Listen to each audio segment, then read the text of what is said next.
우리나라 전통 결혼식의 모습은 대략 이러했습니다.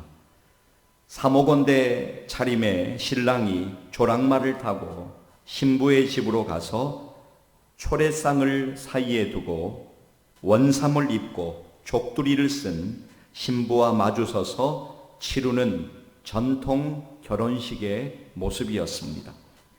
전통 혼례에 소요되는 시간은 요즘 결혼식에 비하면 훨씬 더 길었다고 합니다.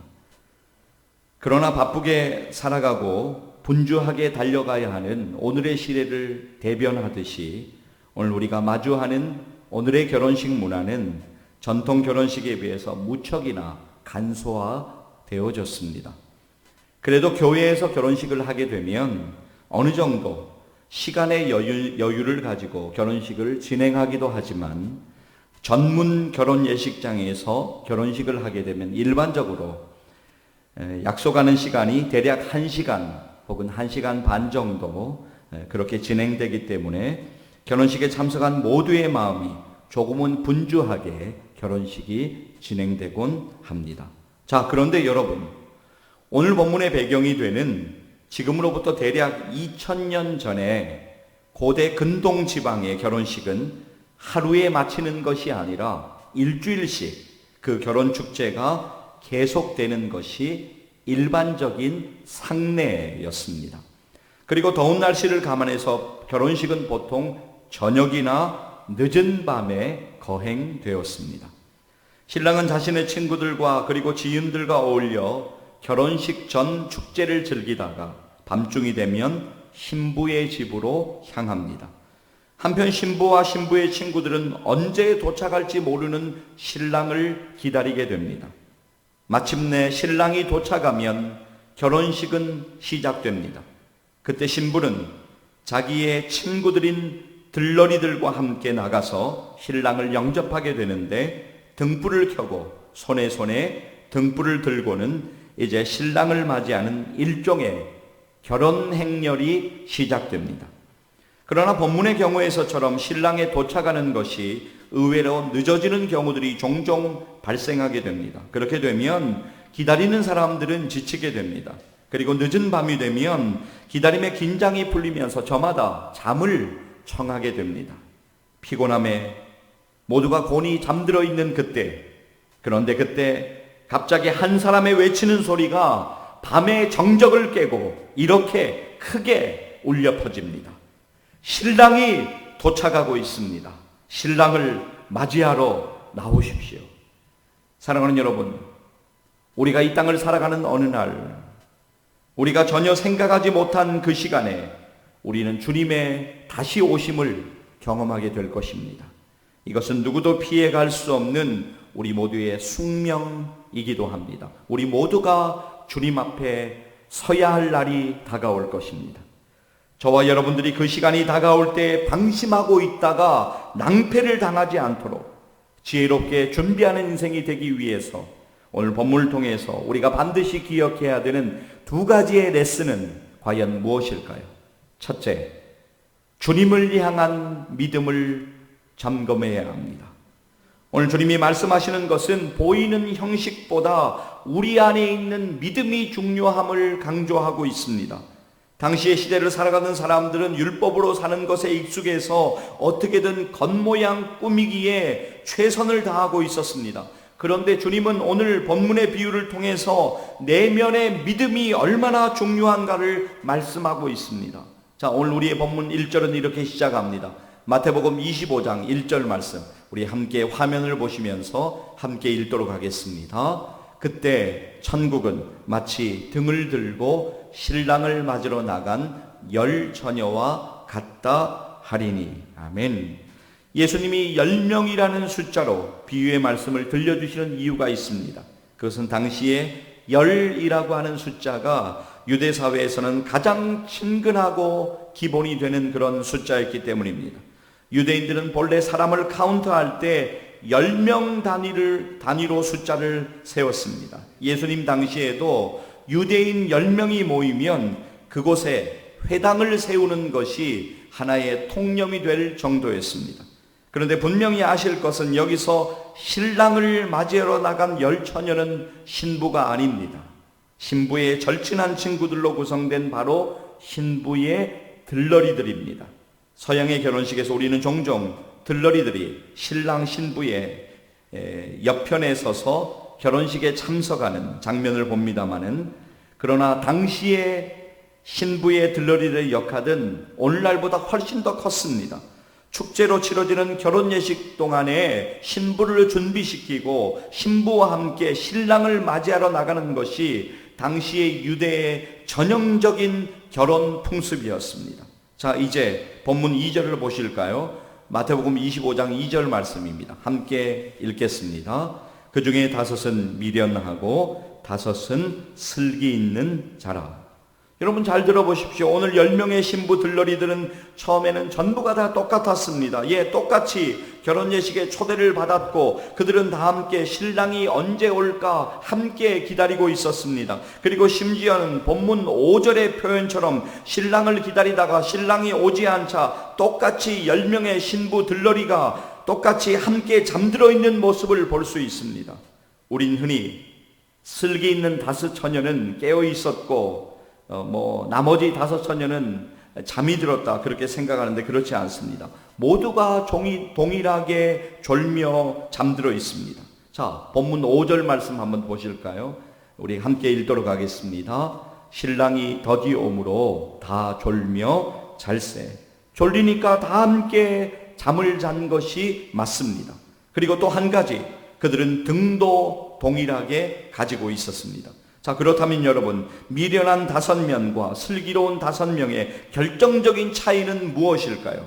그것은 바로 기름을 준비하고 있었느냐 아니면 기름을 준비하고 있지 못했느냐 하는 것입니다. 본문 3절을 보실까요? 마태복음 25장 3절 말씀 함께 읽겠습니다. 미련한 자들은 등을 가지되 기름을 가지지 아니하고. 자, 이어지는 4절 말씀 마태복음 25장 4절 함께 읽습니다. 슬기 있는 자들은 그릇에 기름을 담아 등과 함께 가져갔더니. 이 기름에 관하여 여러 가지로 말하는 분들이 있지만 가장 좋은 해석은 바로 우리의 신앙의 내용, 그러니까 우리의 믿음의 내용이라고 이해하시는 것이 좋을 것 같습니다. 오늘 교회 예배에 출석하는 많은 사람들의 흔히 하는 착각은 형식이 있기 때문에 내용도 있다고 생각하는 것입니다. 여러분, 형식은 무엇일까요? 예를 들면 예배에 참석하시고 찬송도 드리시고 헌금도 드리시고 봉사도 하고 이런 일들을 형식이라고 말할 수 있겠습니다. 그러면서 내가 믿음의 형식이 있으니 믿음의 내용도 당연히 있을 것이라고 생각을 하게 됩니다. 그러나 사랑하는 여러분, 형식이 있는 것이 내용을 보증해 주지 못한다고 하는 것입니다. 형식을 부정하는 것이 결코 아닙니다. 그러나 내용이 훨씬 더 중요합니다. 내용이 있을 때 형식은 내용을 표현하는 아름다운 도구가 되는 것입니다. 사실 내용이 없는 형식이 언제나 문제입니다. 그래서 종종 우리는 우리 주변에서 소위 신앙에 경륜이 있다고 생각했던 분들 가운데 전혀 예상치 못한 반전 드라마처럼 신앙의 방황기를 오래 경험하며 심지어는 하나님을 떠나는 분들을 보면서 가히 우리가 마음의 상처를 경험하기도 합니다. 여러분, 고린도후서를 보면 사도 바울은 고린도 교회 성도들을 향하여 이렇게 권면하고 있습니다. 고린도후서 13장 5절 말씀 주목하여 들어보십시오. 우리 함께 읽도록 하겠습니다. 너희는 믿음 안에 있는가? 너희 자신을 시험하고 너희 자신을 확증하라. 예수 그리스도께서 너희 안에 계신 줄을 너희가 스스로 알지 못하느냐? 그렇지 않으면 너희는 버림받은 자니라. 아멘. 오늘 여러분의 믿음의 상태는 건강하다고 생각되십니까? 아니면 아프다고 생각되십니까? 저는 참된 믿음은 언제나 위기 앞에서 진가를 발휘한다고 믿습니다. 오늘 우리의 본문에서 예상치 못한 그 시간에 신랑이 도착하니까 일어난 일을 여러분 한번 들여다보시기를 바랍니다. 본문 6절을 보시기를 바랍니다. 마태복음 25장 6절 말씀 함께 읽겠습니다. 밤중에 소리가 나되 보라 신랑이로다 맞으러 나오라 하매.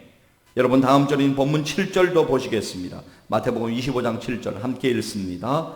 이에 그 처녀들이 다 일어나 등을 준비할세. 이어서 본문 마태복음 25장 8절 말씀입니다. 함께 읽습니다. 미련한 자들이 슬기 있는 자들에게 이르되 우리 등불이 꺼져가니 너희 기름을 좀 나눠달라 하거늘. 기름을 준비하지 못했던 5명의 미련한 자들에게 일어나는 안타까운 일을 볼 수 있습니다. 오늘 본문에서 오늘 우리가 중요하게 깨닫는 사실 한 가지는 우리들 각자의 믿음의 삶은 그 누구도 대신해 줄 수가 없다라는 사실입니다. 본문의 9절 말씀을 보십시오. 마태복음 25장 9절 말씀 함께 읽습니다. 슬기 있는 자들이 대답하여 이르되 너희가 쓰기에 다 부족할까 하노니 차라리 파는 자들에게 가서 너희 쓸 것을 사라 하니. 자, 여러분, 신랑이 도착했다는 소리를 듣고 잠에서 깨어난 기름을 준비하지 못한 5 처녀는 슬기로운 5 처녀에게 기름을 빌려달라고 그렇게 요청을 합니다. 이 어리석은 5 처녀는 언제든 기름을 빌릴 수 있을 것이라고 생각했던 것입니다. 그러나 그들의 부탁은 거절되고 있습니다. 여러분, 신앙의 내용, 그러니까 우리가 주님을 향한 믿음은 개인적인 믿음이 중요합니다. 부모님의 신앙이, 자녀의 신앙이, 혹은 다른 어떤 가족의 신앙이 다른 가족의 믿음을 보장해 주는 것이 아닙니다.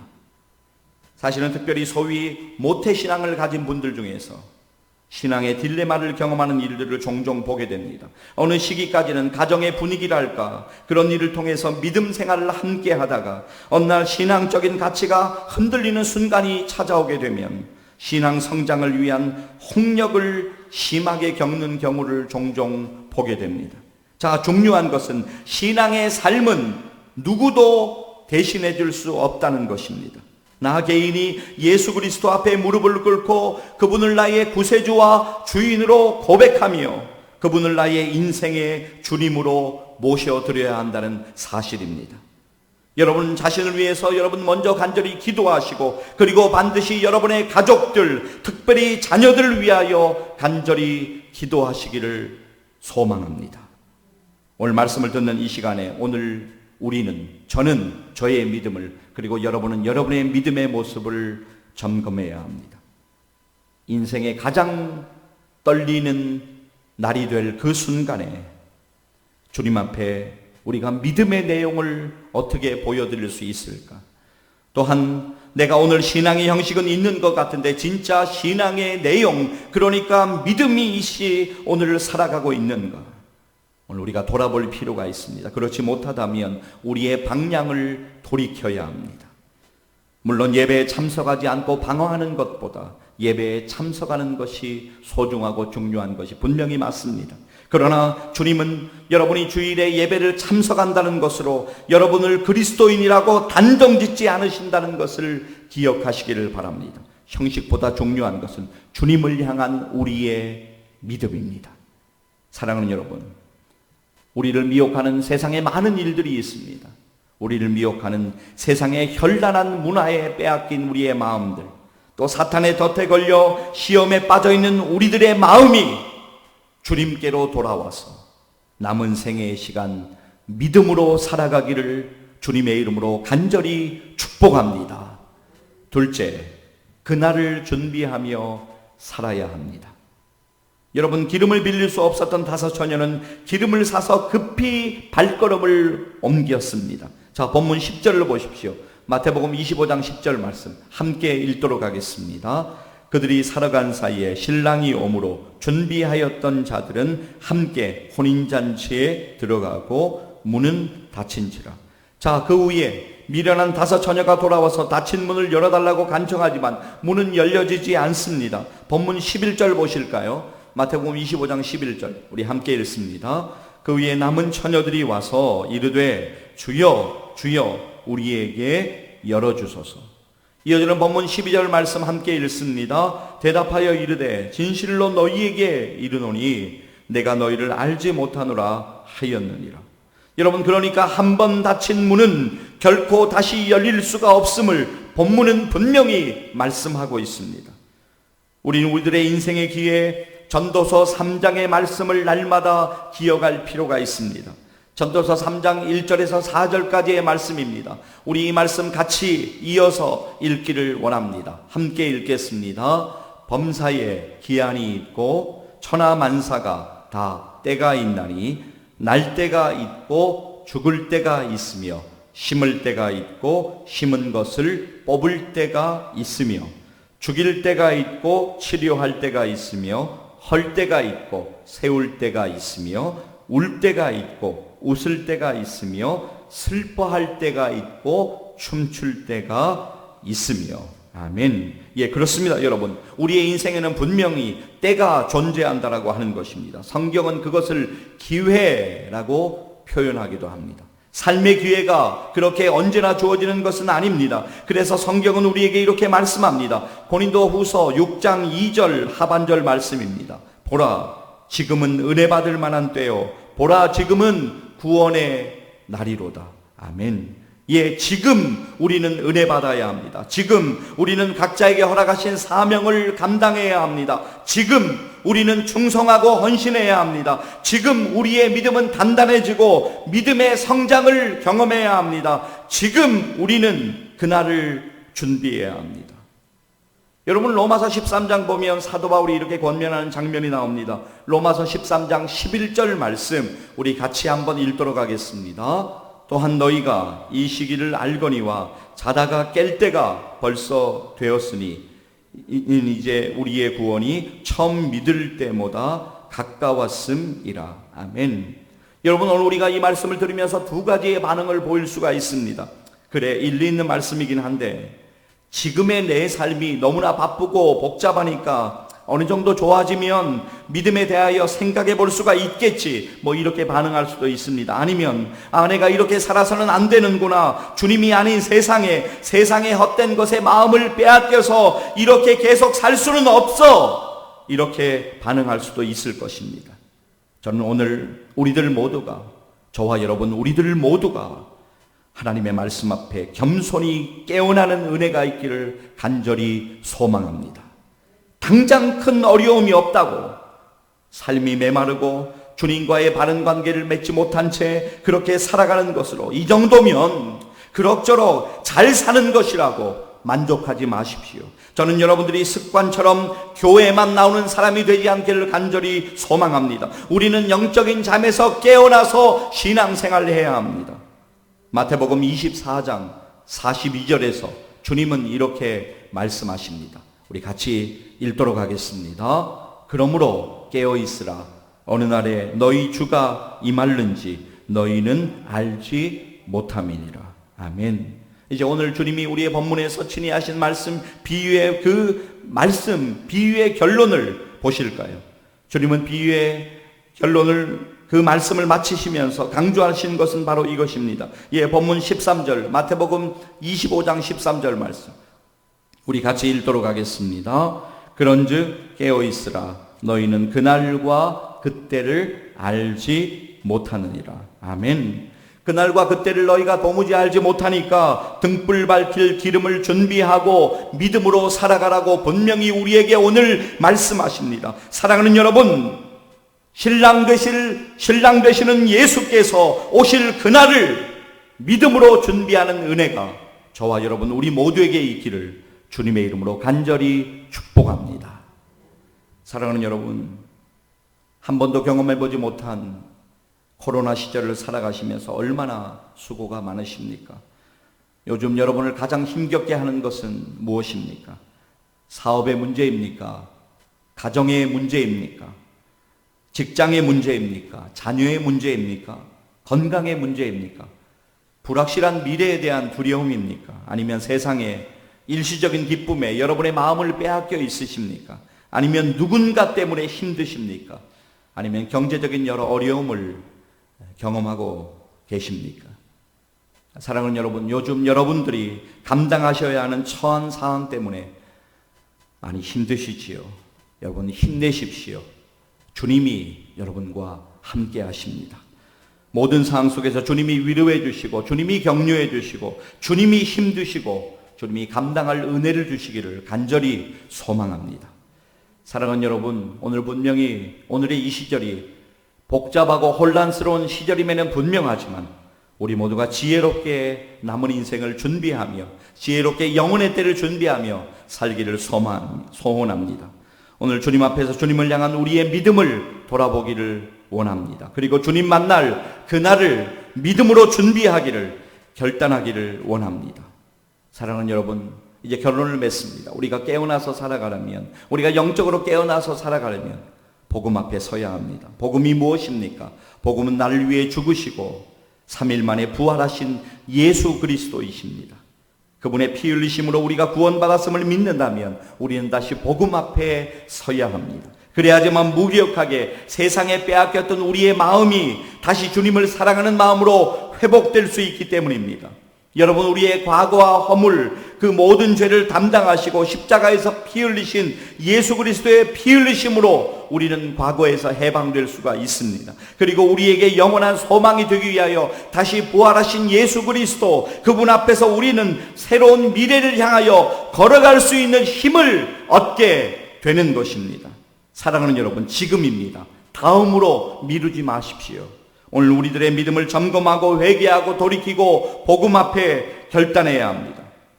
사랑하는 여러분, 영혼의 때는 반드시 다가오게 될 것입니다. 그날을 믿음으로 준비하시면서 남은 생에 날마다 복음이신 주님과 함께 동행하시는 가장 지혜로운 생애를 사시기를 주님의 이름으로 간절히 축원합니다. 기도하시겠습니다.